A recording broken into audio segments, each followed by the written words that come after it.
Yo, what's up, Internet? Top Patrick Dorsey here to talk to you today about not getting burned out.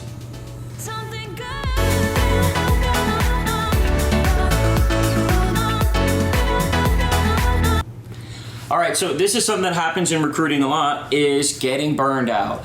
So many calls, so many emails, so many interviews, just nonstop, go. And you get burned out. You know, things get repetitive and they get tiring. So there are a few things to help mitigate this so that you really are successful and you get the results that you want. So that you're making the type of money that you want, so that you have the flexibility and freedom of your time and freedom of location or whatever blend of that is important to you. So there's a couple of things that are really going to help you from getting burned out. Number one is going to be trained virtual assistants. This is a lot of work, and you for sure do not want to do it all on your own. At a minimum, you need at least one, maybe two, but at a minimum, one trained virtual assistant to help get most of the grunt work off your plate. Definitely on the lead gen and biz dev side. I mean, at a minimum, handling the research and kind of screening through opportunities for you to go after, and then finding the right contact information and getting that put in a spreadsheet for you. I would go one step further and actually having them draft and get out the emails. Kind of depends on your approach and what you're going after. Sometimes you do need a US worker, aka yourself, sending the actual email. So that's one part. And then on the candidate side, sometimes you can use a VA. I mean, not so much for screening. I mean, you can train them for that, but definitely on the outreach, if you're having to do, LinkedIn connection requests to, candidates that look like a good fit, that's another great one. You get them the couple of things that they can screen the profiles with, a couple of, kind of black and white indicators for them to know whether or not it's going to be a good candidate to reach out to and get that done. But first of all, it's just a bottom line. You need and want a trained VA, so you're not killing yourself at all hours trying to get it done. So that's one thing.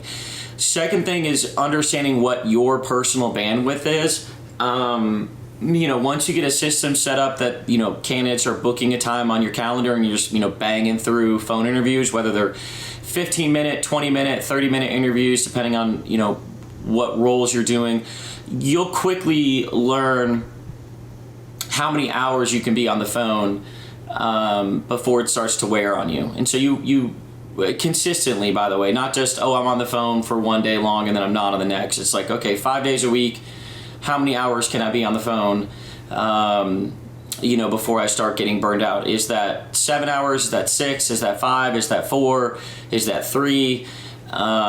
It's different for everyone. So that's the second part, is, learning that a bulk of your work is going to be, on the phone. And yeah, there's going to be screening, and there's going to be looking at leads, and there's going to be, talking to clients. But at the end of the day, most of the time is going to be, once you got your system built, is going to be on the phone, doing your initial phone screens. Maybe you have to talk to 20 candidates to get a good hire. Maybe it's 10, maybe it's 15, maybe it's 40, maybe it's 50. It depends on the role. But, if you think about, let's say you just have to talk to 25 candidates in order to get a placement, right? Each candidate's going to require 15 minutes on the phone, minimum, or 20 minutes. The other part of the process is like looking at their resume, looking at their LinkedIn. That's a very, short amount of a very small amount of the percentage of time that you're spending with each candidate. So, you can tell that the bulk of the work is going to be, doing the phone interviews and on the phone with candidates. So a second thing that you're going to be looking at to keep you from getting burned out is, okay, what's my bandwidth for this? What's my capacity? What's my sweet spot where I'm able to put in good work for the day, and not hate my life, because that is also very important. Okay. Third thing to remember, everything is very urgent. Speed really matters in this business. As soon as you get something, you're on it. And I don't know what your candidate turnaround time is. It could be 2 business days. It could be 3 business days. It could be 5.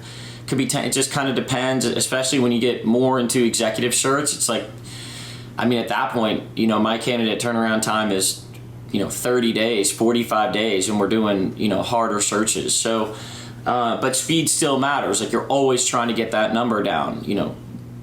That's where the big boys, the Robert and Half, the Insight Globals, that's where they kill it. Like, they've got a whole room of recruiters, and you know, they got a whole boiler room of them, and they're gonna get candidates to the person by the end of that business day, which is insane. So it's like they get a job order, and 2 to 3 hours later they're doing submittals, which it's like, you know, you're not going to be able to do it that quick, but you want to do it as quick as you can. So the third thing to remember here, to come back to my meandering point, is you need to manage the urgency. So you need to understand that every time you get a job, that it is super important to fill it as quickly as possible.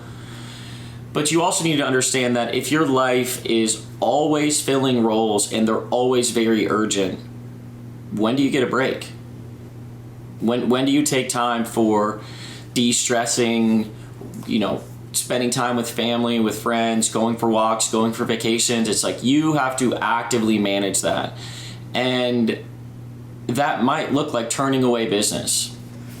That will happen when, you know, when they reach out for you to do the work and you're like, yeah, I will be able to get to that next week, because you've planned a vacation or you're taking a couple days off, and you will need that. Like, if it's always just go, I mean, this is a marathon, not a sprint. Like, you also need, you know, rest time. So in the beginning, do I recommend that? No, of course not. The first 3 months or 6 months, like, you're really not taking any vacation, for sure not. Like, you need to get your cash flow straight, and you need to get your roster filled. But eventually, once you're, you know, at 75 or 80% capacity of your bandwidth, and you've been going for a while, it's like, yeah, you need to take time off. You need to take days off. You need to have a delineation between your work life and your personal life. Like, I recommend getting a co-working space. I know it's a couple $100 a month, but going to a spot to do your work and then leaving it there is important. You know, well, a lot of times what I see is someone will work pretty much nonstop. They're texting, they're emailing, their phone's always on, they're always getting notifications, and it's like, dude, you need to take a break. So the third thing to remember here is, you know, structuring it in a way that the urgency in the continual business doesn't, you know, burn you out. You know, whether that is, you know, designating an area in your house that you will go to work, and when you're not there, you're not working. Whether that's getting a co-working space, and then also that's building in vacation time, and understanding that, yeah, there will be times where you lose out on business, you know, where, you know, you're putting something off for a couple of days, and, you know, that work is getting done by someone else. And there's ways around it, and you can build that, you know, that things keep on working when you're not there, and that's part of like batching and having a system. And so, you know, I know when I get a big job order that it's all hands on deck, right? So I need to make sure that once I close a few, that, you know, I take that win, I take that time, and you know, give myself a break, because like the biz dev and the outreach to find new business, that's going to continue to happen, you know, but that's not the front load of your work. The big part of your work is doing the candidate side. So when the biz dev is running, like, yeah, you might have a couple calls with clients here and there, but make sure when you close business and you cash that check, that you reward yourself and you take a break. Again, not the first 3 or 6 months, because you want a big cushion of 10, 15, 20, 25,000 in the bank so that you're fine and you're not stressed about, you know, money and finances. But, you know, once you get there and you close it, it's important to take time. So, all right, that is my very long rambling video on how to not stay burnout. I hope that helps someone out there. And have a great day. Make a bunch of money. Enjoy the work that you do. Todd out. Talk to you soon. Hey, great video, Todd. Real quick before I forget, because I always forget to do this. I run a Facebook group that provides support around growing and launching your recruiting company. I'm putting a link to the Facebook group down below the video. I'm in there in the Facebook group weekly providing support around growing and launching your recruiting business. So if you have interest in doing that, please click on the link below, join the group. I'm in there providing support. Also, if the video helped you at all, please hit like or subscribe. It will make me feel warm and fuzzy inside, and it really actually is a huge help for me to help more people launch and grow and make a bunch of money, living a great life, doing recruiting and enjoying and having control over their time. So thank you for watching, and I hope you enjoy my other super cheesy videos.